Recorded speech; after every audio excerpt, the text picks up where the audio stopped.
We now know that last October's demonstration in Leicester by the English Defence League cost the City Council and the police a total of £850,000. Chief Superintendent Rob Nixon from Leicestershire Police told me 10 minutes ago on BBC Radio Leicester where that money will come from. Well, at the moment, they've come out with police reserves. I mean, we're obviously working very closely with the local authority and exploring all the opportunities for trying to recoup some of that costs.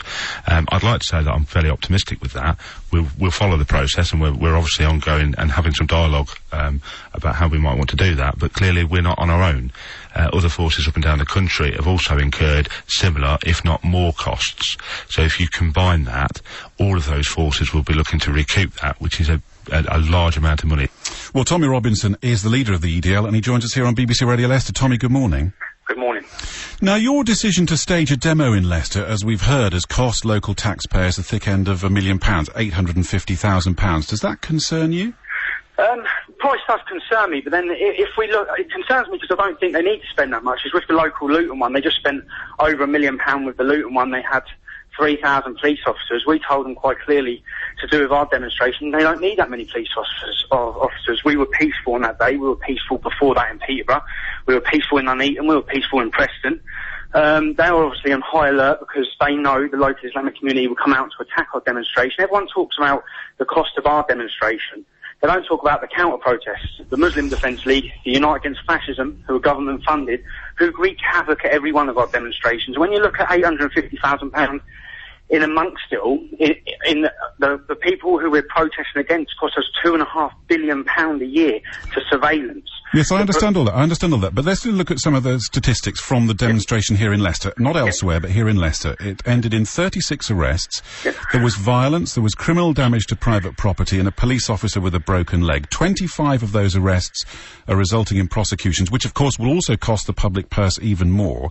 It's not unreasonable that a police operation of that level was put in place to keep the people of Leicester safe. No, it's not. The police officer's broken leg was not why he demonstrated either. He broke his leg in a separate incident. But we told the police, the Home Secretary banned the demonstration in Leicester, okay?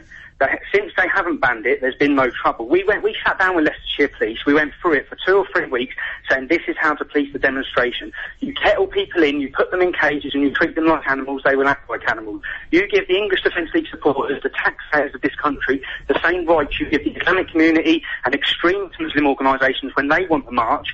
The Home Secretary has never ever banned an Islamic rally. They've never been policed or kettled on any of their events. They've never met with police with batons out. We were that day in Leicester. Why on the 5th of March at a meeting in Norfolk did you say, and I'm quoting directly from you this morning, if we want to riot, we will riot. If we want to cause trouble, we will cause trouble.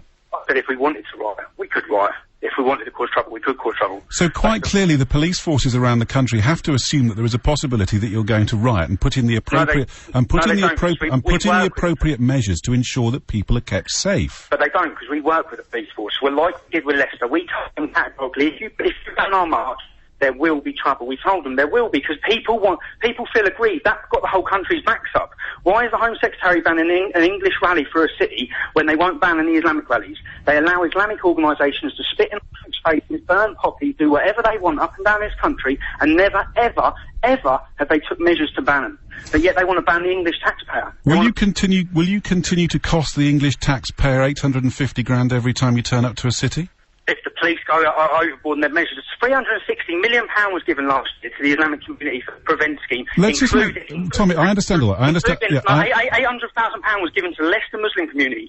£800,000 was given to them, and it's actually been proven that it fell into the hands of extremists. That's taxpayers' money. I'd rather my taxpayer money went to policing our events so we can get our concerns out there, get the country talking about militant Islam, Islamism, terrorism, paedophilic Muslim gangs, all these different issues. I'd rather... Tommy, hang on a minute. All of what you're saying is unproven. Let's just stick to... What's unproven? Let's just stick to this 850... Okay, what's unproven, though? Let's just stick to this £850,000. Okay, we will, but it is proven at £360 million. Yeah, do you want to discuss this or not? If you want to discuss this, we will do, but let's continue to do this politely and quietly. Okay. Now, are you prepared to listen to me, or do we stop this interview? No, I'll listen, Joe. Okay. Yeah. This £850,000 has been spent by local Leicester taxpayers. Is that an acceptable price to pay for freedom of speech? It is, if it highlights the local issues, if it wakes like Leicester Council up, if it stops Leicester Council appeasing the Islamic community and the Islamic extremists in it. If it gets, every Saturday afternoon, those little Islamic extremists that have their stall set up in Leicester City Centre, if it gets them off the streets, then yes, which they weren't on the streets on that Saturday afternoon, those people who are openly recruiting and supporting... Okay, let's just, we're not, I don't want to go into those... you asked me if it was worth the money, and I said, well, you don't want to go into anything other than talking about the £850. Rather than talking about the £850,000, talk about why we're doing it. Tommy, just stick to what we've asked you to talk about this morning, is the fact that £850,000 has been spent locally by local people who you profess to stand up for. The day after your protest in Leicester, there was an enormous upswell of opinion of people coming into the city centre and celebrating and saying, this has nothing to do with us. We do not agree with you. Those people had exactly the same rights that you are claiming. Yeah, so why aren't you talking about how much it cost the police that event then? Because there wasn't any violence there, that's why. No, because there was no opposition coming out and attacking. So let me just to put it on, absolutely on record this morning, are you saying that the English Defence League do not need policing when you march through a city? Just absolutely on the record.